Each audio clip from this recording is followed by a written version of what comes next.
এই মুহূৰ্তত দেখিবলৈ পোৱা গৈছে শিখা শৰ্মাক গ্ৰেপ্তাৰ কৰা হৈছিলে ক্ৰাইম ব্ৰাঞ্চৰ পৰা তেওঁক উলিয়াই আনিছে আপুনি বহুত বেয়াকৈ জুবিন গাৰ্গৰ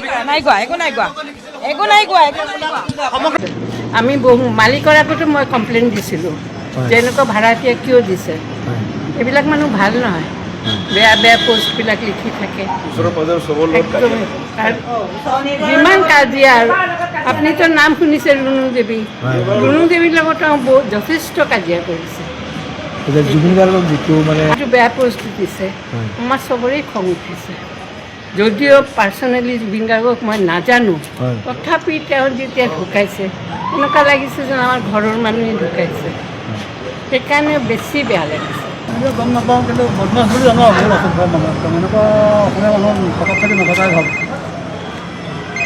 আপোনাৰ যিমানটো দাবী কি হ'ব নাই এৰেষ্ট কৰিব লাগে এৰেষ্ট কৰি দিয়ক এৰেষ্ট কৰি মানে যিমান পাৰে যিমান কঠোৰ শাস্তি দিব লাগে বহুত শৰ্মাৰ বিৰুদ্ধে এজাহাৰ দাখিল কৰিছে জুবিন ফেন ক্লাবে গৰিমা গাৰ্গে লগতে জুবিন গাৰ্গৰ ভগ্নী পামী বৰঠাকুৰে আৰু গৰিমা শইকীয়া গাৰ্গৰ মন্তব্য আহিছে আমি পুৱাৰ ভাগৰ পৰা আপোনালোকক দেখুৱাই আছিলো যে আজি জুবিন গাৰ্গ নোহোৱা হোৱা 4 মাহ সম্পূৰ্ণ হ'ল আৰু লগতে আজি পুৱাই ক্ৰাইম ব্ৰাঞ্চত উপস্থিত হৈছিল গৰিমা শইকীয়া গাৰ্গ আৰু কোৱা হৈছিল যে এগৰাকী বিতৰ্কিত মহিলা শিখা শৰ্মা মই নতুনকৈ তেখেতৰ কথা কোৱাৰ প্ৰয়োজন নাই প্ৰত্যেকটো কথাতেই কেৱল জুবিন গাৰ্গ বুলি নহয় ইয়াৰ আগতেও বহু বিতৰ্কত সোমাই পৰিছিল এগৰাকী শিখা শৰ্মা কিন্তু শেহতীয়াকৈ 19 ছেপ্টেম্বৰত আমাৰ মাজৰ পৰা হেৰাই যোৱা প্ৰাণৰ শিল্পী জুবিন গাৰ্গৰ মৃত্যুৰ পাছত জুবিন গাৰ্গক আটাইতকৈ বেয়াকৈ ছ'চিয়েল মিডিয়াত সমালোচনা কৰা জুবিন গাৰ্গৰ চৰিত্ৰক লৈ প্ৰশ্ন উত্থাপন কৰা জুবিন গাৰ্গৰ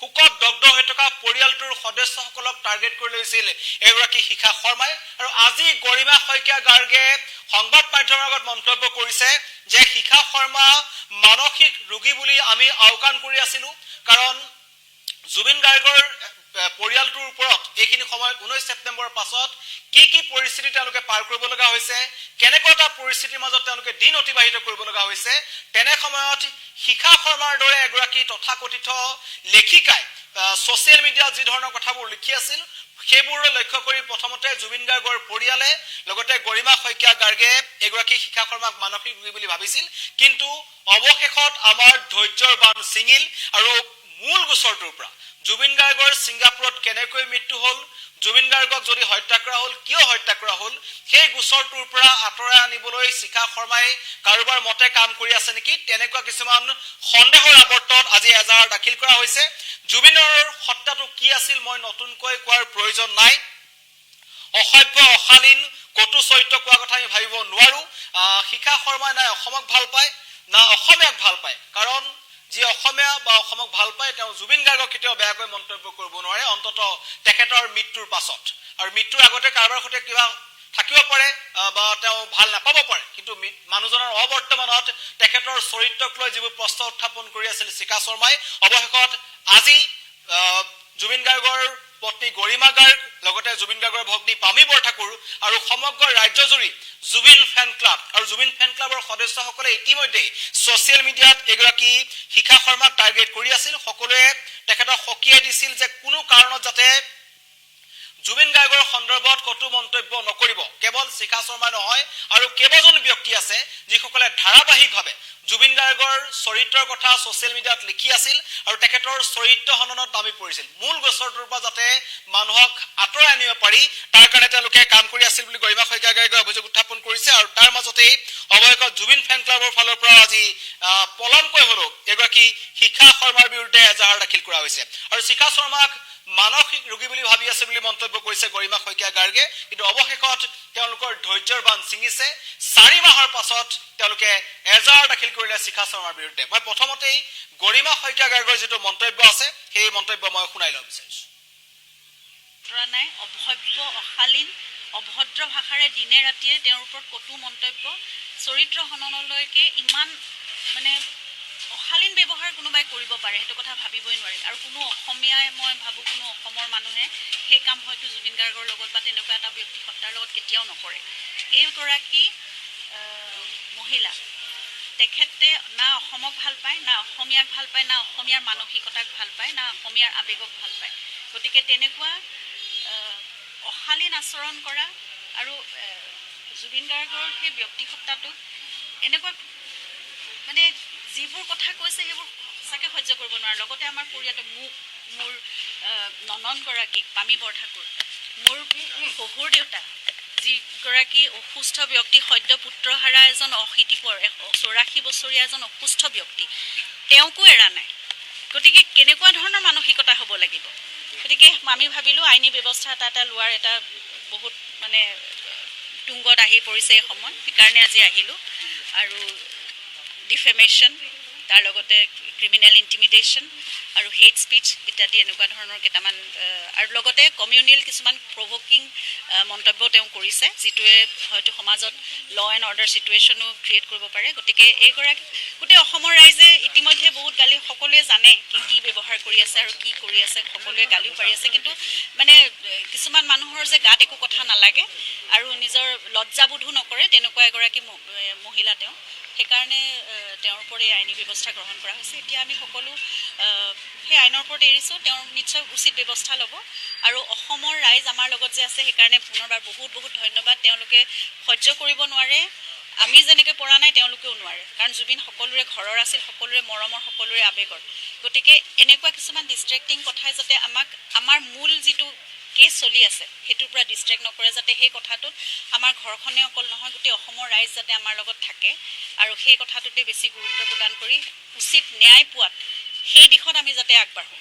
এই ডিষ্ট্ৰেক্টিং এলিমেণ্টবোৰ কিন্তু একেবাৰে শিপাৰে সৈতে উঘালি শেষ কৰিব লাগে। আৰু এটা কথা সুধিব বিচাৰিছোঁ যে ইয়াৰ আগতে কিন্তু তেওঁ জেল গৈছে এনেকুৱা ধৰণৰ বিৰূপ মন্তব্য কৰি, ইয়াৰ পূৰ্বে 2 বছৰ মই তেখেতৰ হিষ্ট্ৰী নাজানো আৰু মই তেখেতক কেতিয়াবাই ব্লক কৰি থৈছোঁ। গতিকে সেই মানুহগৰাকীক মই সাধাৰণতে দেখি নাথাকোঁ, কিন্তু অন্য মানুহে মানে আনৰ পৰা মই দেখি আছোঁ। সেইটোৱে কথা। ইমান সাহস কেনেকৈ পাইছে? সেই সাহসটোৱে ভিত্তিহীন কথা, সেইটো সকলোৱে জানে, ৰাইজে জানে ইমান সাহস কেনেকৈ পাইছে। গতিকে গোটেই অসমবাসী আছে, গোটেই সেই শক্তি আমাৰ লগত আছে নহয়। সেইকাৰণে আমি সেইখিনি শক্তি, সেইখিনি সাহস লৈ আমি আগবাঢ়ি আহিব পাৰোঁ। আমি সত্যত আছোঁ, আমি কি কৰিছোঁ, আমি কি নকৰিছোঁ, সেয়া গোটেই অসমে জানে। জুবিন গাৰ্গ কেনেকুৱা এজন ব্যক্তিসত্তা, তেওঁ আজিলৈকে কি কাম কৰিলে, সেয়া গোটেই অসমে জানে। গতিকে মই সেইকাৰণেই কৈছোঁ যে অসমীয়া মানুহৰ মানসিকতা, অসমীয়া মানুহৰ আৱেগক বুজি নোপোৱা এগৰাকী, তেওঁ অসমীয়া নহয় আচলতে, তেওঁ অসমৰ এগৰাকী শত্ৰুৱে হয়। যাক আপুনি অসুৰক্ষা দিছিলে সেইকেইজনক কিন্তু প্ৰশংসা কৰিছে আৰু তেওঁলোকক জেলৰ পৰা উলিয়াই দিবলৈহে কৈ আছে শিখা শৰ্মাৰ মানসিকতাই সেইটো। গতিকে অভিযুক্তক যেতিয়া জুবিনৰ হত্যাকাৰী সকলোৱে এতিয়া গম পাইছে, এইটো হত্যা কথাটো আহি পৰিছে ন এতিয়ালৈকে। জুবিন গাৰ্গৰ নিচিনা এজন ব্যক্তিক শেষ কৰি পেলোৱা মানুহক যেতিয়া ছাপোৰ্ট কৰিছে, তেতিয়াহ'লে সেইগৰাকী অসমীয়া কেনেকৈ হ'ব পাৰে, সেইটো কথা কৈছোঁ। ব্যক্তিগত কিবা আছিলে নেকি? একো নাই, মই চিনিয়ে নাপাওঁ। আৰক্ষী ফালৰ পৰা কি কৈছে বাইদেউ? তেওঁলোকে উচিত ব্যৱস্থা গ্ৰহণ কৰিব নিশ্চয়, আৰু সেইটো আশা ৰাখিছোঁ। এইখিনি ব্যৱস্থা গ্ৰহণ কৰিবই আৰু যি পাব লাগে শাস্তি সেইটো তেওঁলোকে পাব। এজন ব্যক্তিৰ মৃত্যুৰ পিছত কিন্তু এনেকুৱা ধৰণৰ কথা যিজন মানুহে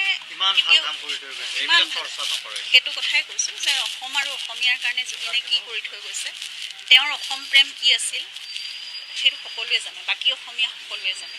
যিসকল সঁচা অসমীয়া তেওঁলোকে সদায় মানে এইগৰাকী মানুহৰ বাহিৰে বাকী সকলোৱে জানে।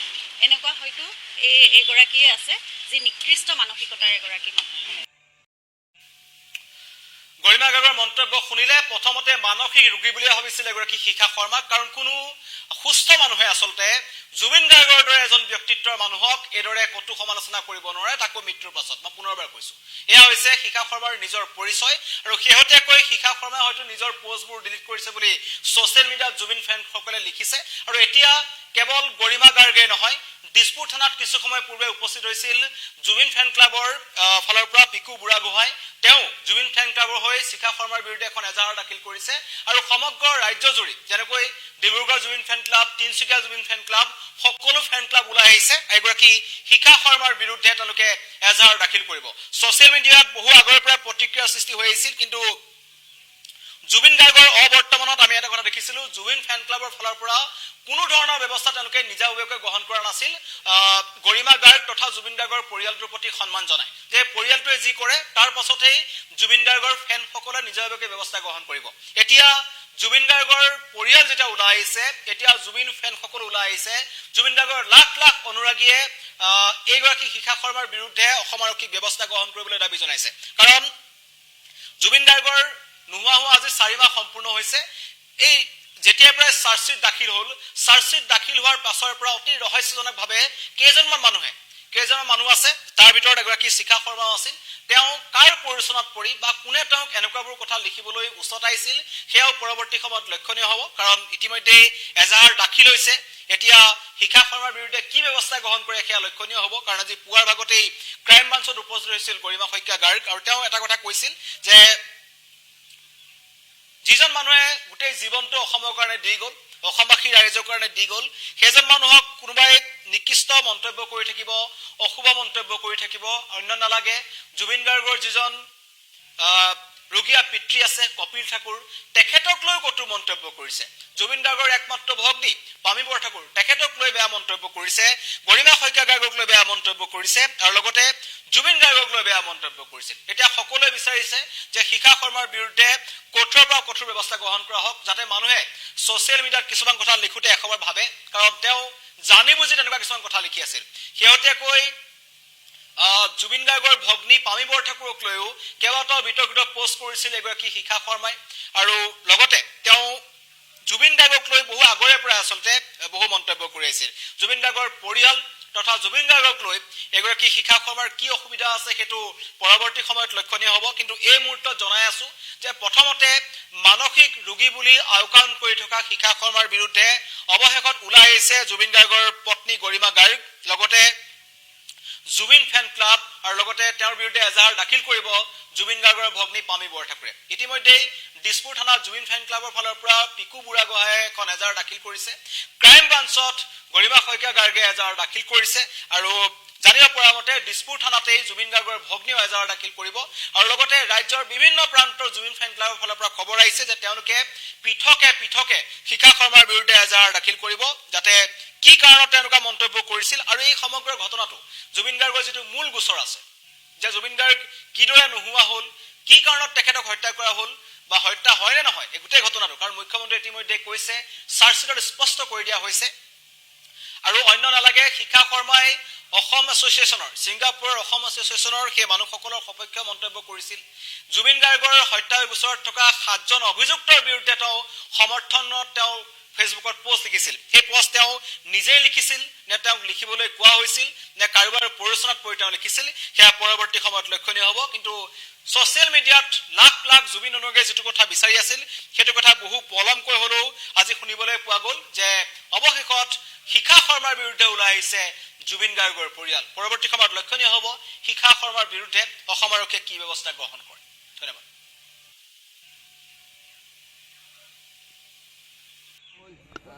আচ্ছা, একচুৱেলি আজাহাৰ দিয়া হ'ল, কিন্তু আজাহাৰ দিব লগা এই দিনটো অহাৰ কাৰণে বৰ দুখ লগা অৱস্থা হ'ল। তাৰমানে আজি অসমত চব পিনে ফেন ক্লাবেও দি আছে, আমি দিলোঁ, ৰাতিপুৱা গম পাইছে গৰিমা গাৰ্গেও দিছে, কিন্তু আজি এই দিনটো কিয় হ'ব লগা হ'ল? আজি এই প্ৰত্যেকটো অসমৰ মানুহে, অসমত থকা মানুহে আমি আজি আৱেগিক হৈ এতিয়াও আছোঁ যে আমি জুবিন গাৰ্গৰ নিচিনা মানুহ এজন আমি হেৰালোঁ। এতিয়া তেওঁৰ আত্মাৰ শান্তিৰ কাৰণে আমি পূজা কৰিব লাগে ভগৱানৰ আগত, নে ন্যায়টোৰ কাৰণে আমি ৰখি থাকিব লাগে, নে এনেকৈ আমি বদনাম কৰিব ৰাতিপুৱা পাৰিলেগে? আৰু মই বুজি পোৱা নাই যে ৰাতিপুৱা পাৰিলেগে মানুহ যোনে বঢ়িয়া হওক, আজি শিখা শৰ্মা হওক, মানে তেওঁলোকৰ এটা বিবেক বা বস্তুটো নাই নেকি? আত্মা বুলি বস্তু এটা নাই নেকি? এটা মানুহৰ লিমিট থাকিব লাগে যে এদিন লিখিছ, দুদিন লিখিছ, ইমান বেয়াকৈ মানুহ এজনক এবিউজ কৰিবৰ কাৰণে একচুৱেলি ৰাইট নাই। আৰু ছেকেণ্ড কথা হ'ল কি, মোৰ চবতকৈ আচৰিত লগা কথা হ'ল কি, আজি এই দিনটোৰ কাৰণে আজি আপোনালোক বা মই যদি এইটো লিখিলোহেঁতেন, ইমান দিনে মোৰ ৰাখি থ'লেহেঁতেন নে ঘৰত বহিব দিলেহেঁতেন নে?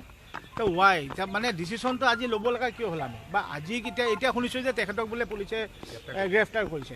চ' ৱাই টুডে? আজি ইমান দিনে গ্ৰেপ্তাৰ কিয় হোৱা নাই? যে এনেকৈ মানুহ এজনকতো চবৰে ৰাইট নাই ন কাৰো এগেইনষ্টে। মই আপোনাৰ এগেইনষ্টে কেতিয়াও এটা লিমিটৰ ওপৰত ক'ব নোৱাৰোঁ। চ' এইটোতো গোটেই পৃথিৱী দেখি আছিল ছ'চিয়েল মিডিয়াত। তো তেওঁক কিয় তেতিয়ালৈকে ইমান দিনে কোনো ষ্টেপ লোৱা নাই? চ' বস্তুবোৰ চাওক, এইবোৰ বস্তু চাব গ'লে হাঁহি উঠা অবভিয়াছ যে ছামৱান ইজ বেক। কোনোবা ডাঙৰ মানুহ, কোনোবা আছে বেকৱাৰ্ড, নহ'লে কেনেকৈ আজি মই সাৰ কৰিম নেকি? বা আপুনি পাৰিব নেকি মোৰ এগেইনষ্টে ইমান বেয়াকৈ ক'বৰ কাৰণে, আৰু মোৰ কেৰেক্টাৰলৈ ক'বৰ কাৰণে? আৰু কাৰ এগেইনষ্টে কৈ আছে? জুবিন গাৰ্গ, যিজন মানুহ আমি এতিয়াও 1 ছেকেণ্ডৰ কাৰণে ভাবিব পৰা নাই যে তেখেত নাই। মানুহবোৰ ন্যায়ৰ কাৰণে দিন ৰাতি লাগি আছে, জুবিন গাৰ্গৰ মানুহৰ কাৰণে, আত্মাৰ কাৰণে মানুহে দিন ৰাতি কান্দি আছে।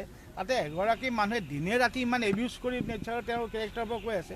চ' এইচব কথা একচুৱেলি মানুহবোৰ কেনেকুৱা হয় চাওক, আপোনালোকেও গম পাই আছে, আমিও গম পাই আছোঁ, কোনো ন' ওৱান ইজ ফুল। কোনো বুৰ্বক নহয়, ফুল নহয়। আপোনালোকৰ হাত বান্ধা আছে, ক'ব নোৱাৰে কিছুমান কথা। আমি কিছুমান কথা ক'ব পাৰোঁ, সেইকাৰণে কৈছোঁ যে এইটো বস্তু অভিয়াছলি ওলাই গৈছে যে চামৱান বেকত নাথাকিলে এজন মানুহে এনেকৈ শান নাপায় কাৰোবাৰ কথা ক'বৰ কাৰণে।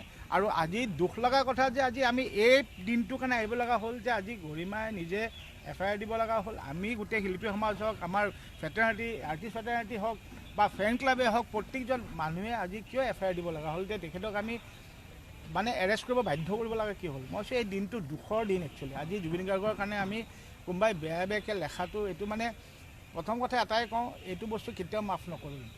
হু এভাৰ ইউ আৰ, যোনে হওক পৃথিৱীত, আমি আকৌ কৈছোঁ, হু এভাৰ ইউ আৰ, জুবিন গাৰ্গৰ এগেইনষ্টে এইসব কথা প্লিজ নক'ব। মই ৰিকুৱেষ্ট কৰি কৈছোঁ, নক'ব, কাৰণ ক'লে আমিও কিন্তু মাফ নকৰোঁ। চাওক, আপোনালোকৰ যেনেকৈ ছ'চিয়েল মিডিয়া আছে, আমাৰো ৰাস্তা আছে কেনেকৈ এইবোৰ বন্ধ কৰিব পাৰি।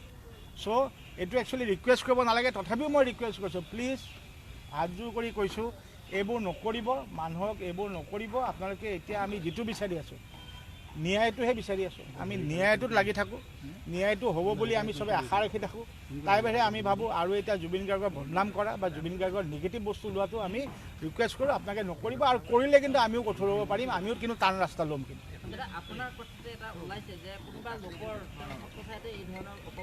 নহ'লে কেনেকৈ হ'ব? চোৱা, এইটো anybody, someone has to be powerful. এইটো ৰাজনীতি নেতাই হওক, আৰ্মি নেতাই হওক, পুলিচৰে হওক, এনিবডি, কিন্তু পাৱাৰফুল মানুহ বেকত নাথাকিলে কাৰো খা নাই। মই কৈছোঁ ন, আপোনালোকৰো খা নাই মিডিয়া মানুহৰ, আমাৰতো নাই। মইতো কালি 2 দিন লিখি প্ৰমাণ দি দিওঁ নেকি? 3rd ডে এখন দেখিবা মই ইয়াতে ভিতৰত। কালি যদি মই যদি ইয়াতে এনেকৈ লিখি দিওঁ কাৰোবাৰ এগেইনষ্টে ইমান বেয়াকৈ, আৰু তেওঁলোকৰ ভাষাটো দেখিছে, আপোনালোকে চবেই পঢ়ি আছে ছ'চিয়েল মিডিয়া, যে ইমান যদি বেয়াকৈ কাৰোবাৰ এগেইনষ্টে লেখোঁ, মোকতো 2 দিনত আনি ভৰাই থৈ দিব। চ' ভৰোৱা কিয় নাই? আজি FIRটো অহাৰ কাৰণে কিয় পায়? চ' মই ডেফিনেটলি কওঁ, আৰু আকৌ কওঁ, ডেফিনেটলি কোনোবাই বেক দিবই লাগিব তেখেতক এইখিনি লিখিবৰ কাৰণে, নহ'লে ইমান সাহ কৰিব নোৱাৰে। চ' সেইকাৰণে এইটো আকৌ ৰিকুৱেষ্ট, আৰু সেইকাৰণে আজি এই ষ্টেপটো লোৱাৰ কাৰণে মই আকৌ কৈছোঁ, আমাৰ আজি দুখ লগা দিনহে যে আজি আমি ষ্টেপ ল'ব লগা হ'ল, FIR দিব লগা হ'ল।